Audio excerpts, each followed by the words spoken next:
Hello and welcome back to the Energy Central Power Perspectives podcast, the show that brings in thought leaders across the utility space to learn more about the latest challenges and trends defining the energy systems across the country and shaping our future. And a quick thank you to West Monroe, our sponsor of today's show. Now, let's talk energy.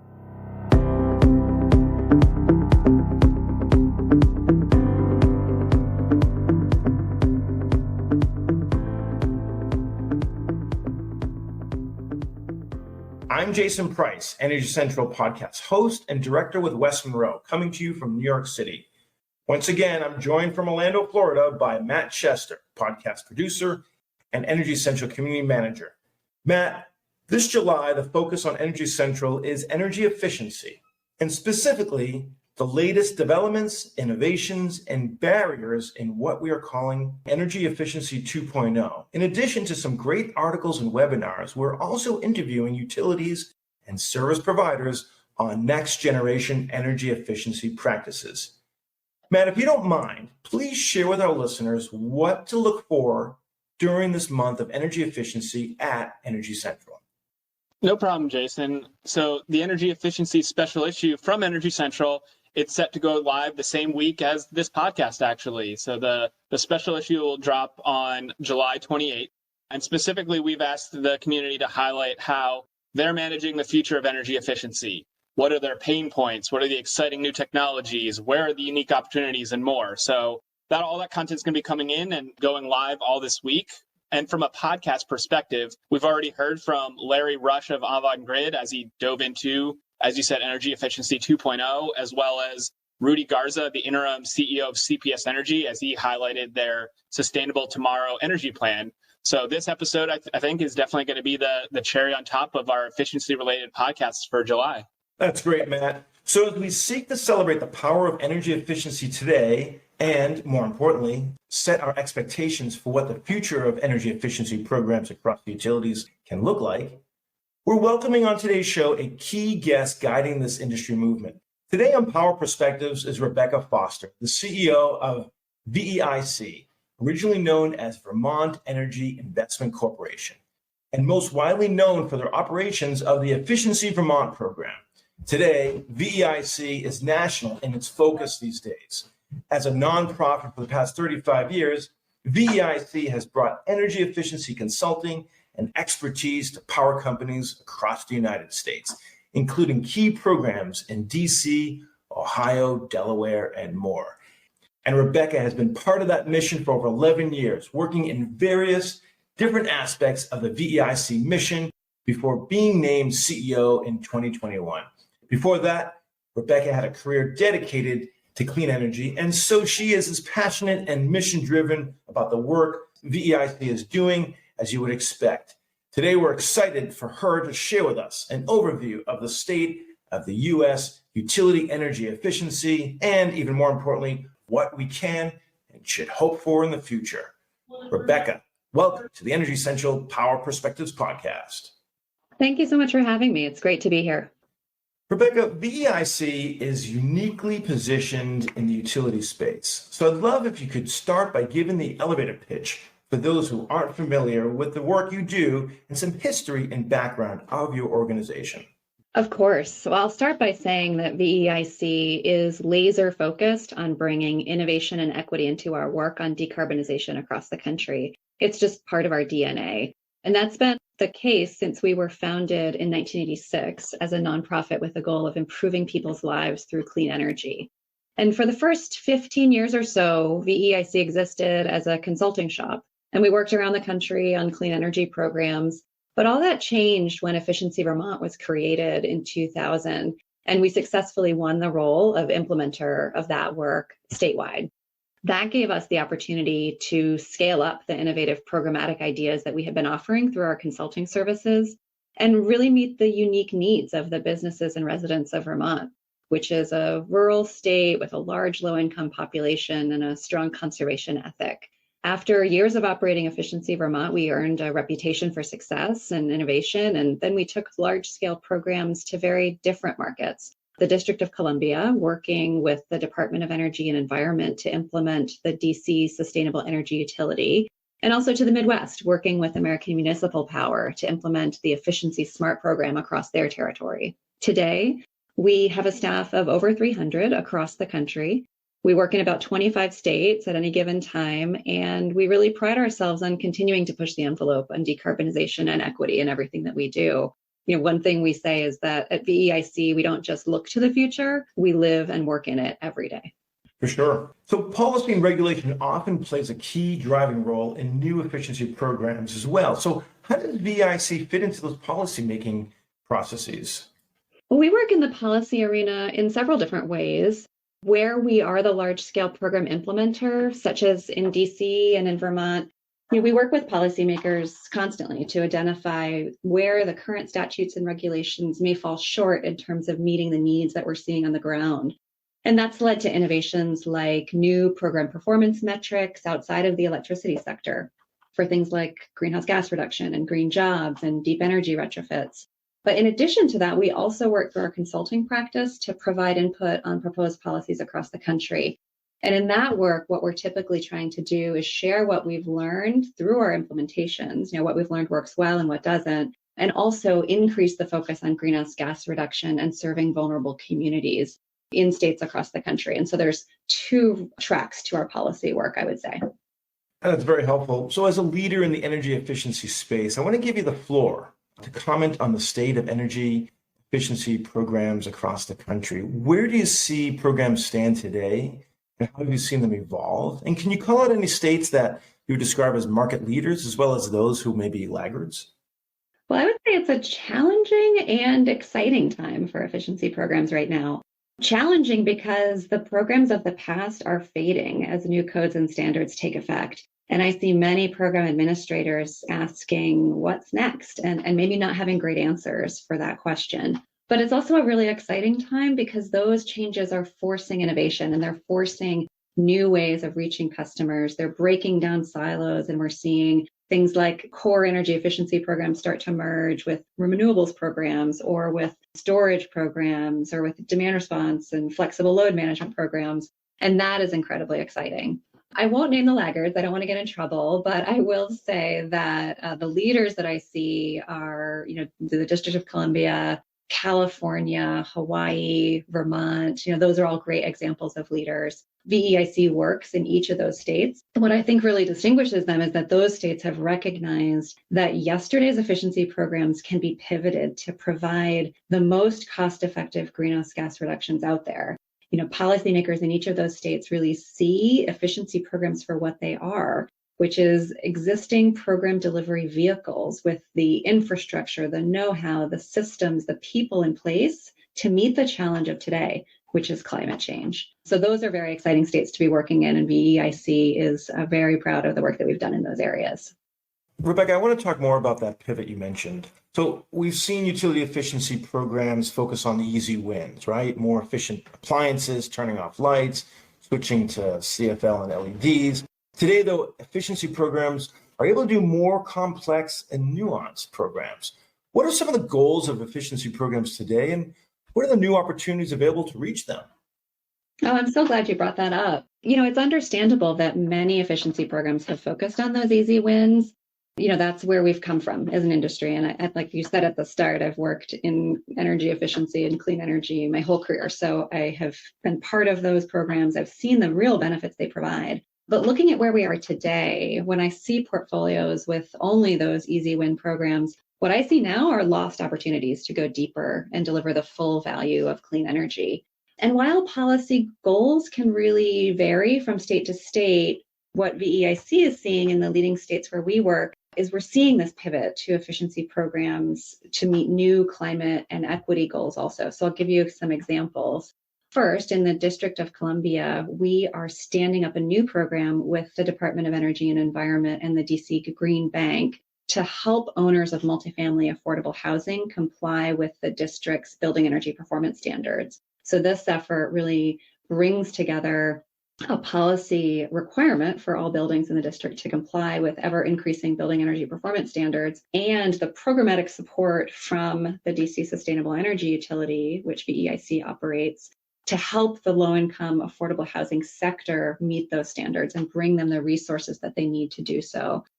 really of preserving affordability, improving the housing stock, improving indoor air quality and the overall condition of these low-income multifamily buildings. So that's a great example of a new thing that's being done in a more traditional efficiency setting. A couple other examples, one in Vermont, we were recognized recently by ACEEE as the only program in the country that uses energy burden, which is the percent of a family's income going to its energy costs, as a qualification criterion for our low-income programs. So again, taking that efficiency program structure, that history, and modifying it to really focus on new needs, in this case, increasing equity and bringing more resources to families who face high energy burdens. In Maryland, through our consulting work, we've supported the People's Council in a long process with the utilities and other stakeholders to re-envision the goals of the Empower Maryland programs and pivot those to focus on greenhouse gas reduction as opposed to electricity savings. So that's very exciting. And then last example I'll give is in California, where VEIC is a partner on a statewide initiative called Tech Clean California. And that initiative is working to decarbonize the heating sector through heat pump water heaters and space heating heat pumps, and ensuring that 40% of the benefits of those programs go to underserved communities. So again, taking that traditional efficiency program structure, that delivery mechanism, and pivoting it to one, focus on decarbonization, but two, focus on equity and ensuring that benefits go to the people who need them most. So those are all great examples of, how efficiency programs maybe started in a more traditional way, doing lighting programs, doing direct install programs, and now are shifting to deliver more than just electricity, to bring those savings to communities that really need them, and to become a real greenhouse gas reduction tool for policymakers. Sure. And I have an equity question I want to follow up with. At Energy Central, we've seen and we've had a number of utilities talk about successful ways of integrating energy efficiency programs into their practices. And I'm sure there's also frustrations with some communities that are falling behind. Can you speak to what happens when some of those efforts have fallen short? What tends to be the missing ingredient in those instances? Absolutely. And I think we all recognize how important equity is in everything that we do. And I'm very glad, as a leader of a nonprofit organization that's been working in this space for 35 years, I'm very glad to see the attention that's being paid to equity today. I also won't deny that the regulatory environment is hard right now, right? Efficiency programs are being asked to do it all. Maintain high cost effectiveness without LED lighting, do it while codes and standards are increasing, and deliver more and more benefits to underserved communities. That's a tough balance, but finding the right path is essential. If you care about climate, if you care about justice, if you care about the economy, you have to focus on equity and clean energy. And when I see efforts to better serve vulnerable communities falling short, it's usually due to two reasons.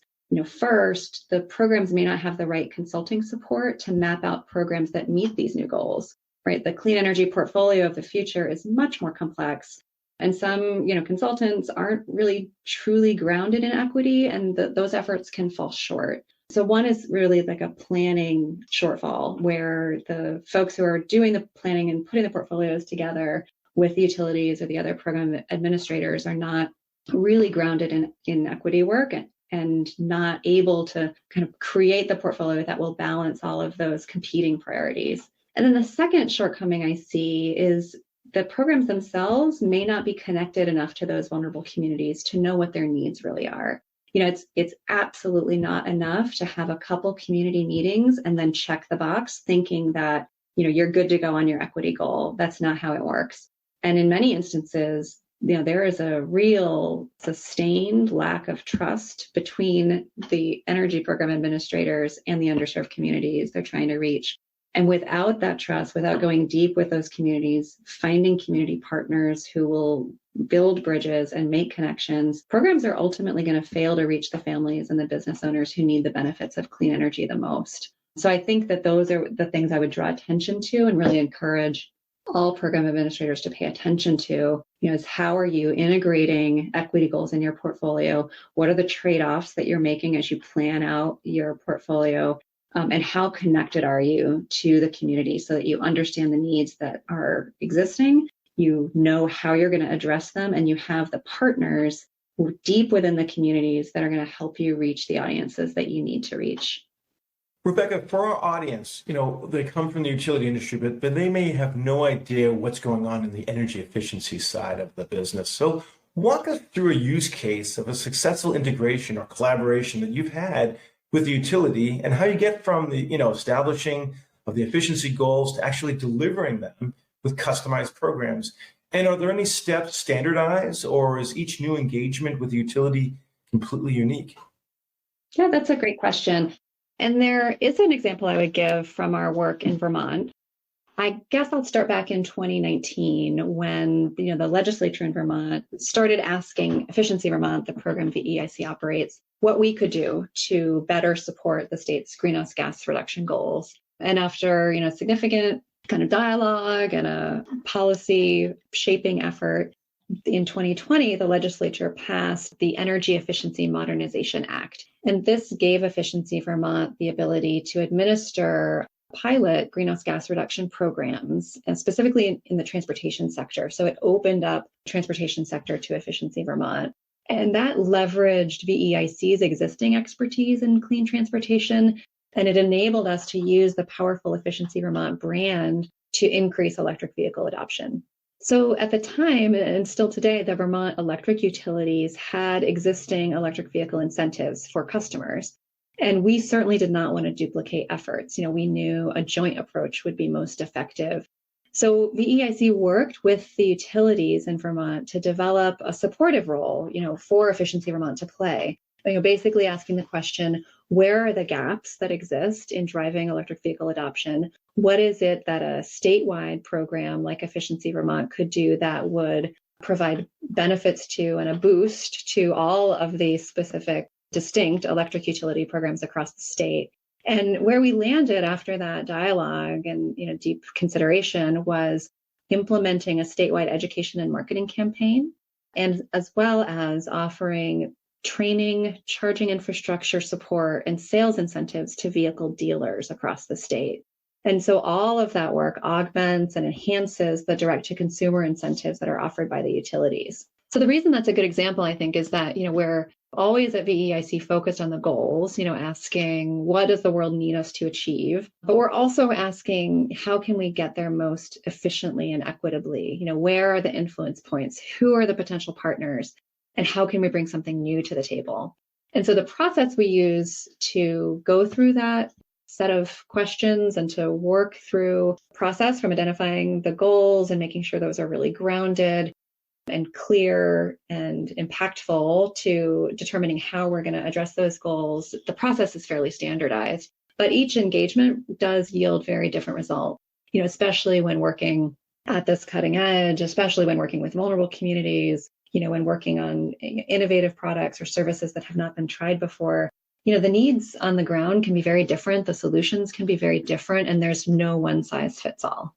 Those are great examples, and I feel like I could continue talking to you for another couple hours, but I really appreciate that. But at this point, we have to pivot for a moment and go to what we call the lightning round, which gives our audience an opportunity to learn more about you, the person, as opposed to you, the CEO of VEIC. So we have in our lightning round a series of questions that require either a one-word response or phrase. Rebecca, are you ready? I am ready. Okay, given that you hail from Vermont, assuming you ski, are you a green circle, blue square, or a black diamond skier? I do not ski. I'm an avid snowshoer, though. What's your favorite time of the year? Definitely fall. If you weren't working in energy, what might your career path have been? Probably sustainable economic development. Who are your role models? My grandparents, who grew up in Eastern Tennessee and lived through the Depression because they had a tremendous conservation mentality and also an outstanding work ethic that I always work to try and emulate. What goals do you have left in your career? It's simple. I want to do as much good as I can for as long as I can in as many places as I can. Terrific. You've been a great player of our lightning round. And for being a great sport, that means you get the final word of the episode. So knowing that we have utility professionals from across the sector listening in today's show, what's the main piece of information you hope they take away from our conversation today? The future is waiting, and VEIC is here to help. Well said. Thank you for that, Rebecca. This has been a great conversation, and I'm thrilled to learn more about this important focus on energy efficiency. And as I know the Energy Central community will as well. I look forward to reading some of the questions and comments our listeners will have on energycentral.com. For now, we just want to thank you for sharing your insights with us on today's episode of the podcast. Thank you so much. It was great to be here. You can always reach Rebecca through the Energy Central platform, where she welcomes your questions and comments. We also want to give a shout out of thanks to the podcast sponsors that made today's episode possible. Thanks to West Monroe. West Monroe works with the nation's largest electric, gas, and water utilities in their telecommunication, grid modernization, and digital and workforce transformations. West Monroe brings a multidisciplinary team that blends utility, operations, and technology expertise to address modernizing aging infrastructure, advisory on transportation electrification, ADMS deployments, data and analytics, and cybersecurity. And once again, I'm your host, Jason Price. Plug in and stay fully charged in the discussion by hopping into the community at energycentral.com, and we'll see you next time at the Energy Central Power Perspectives podcast.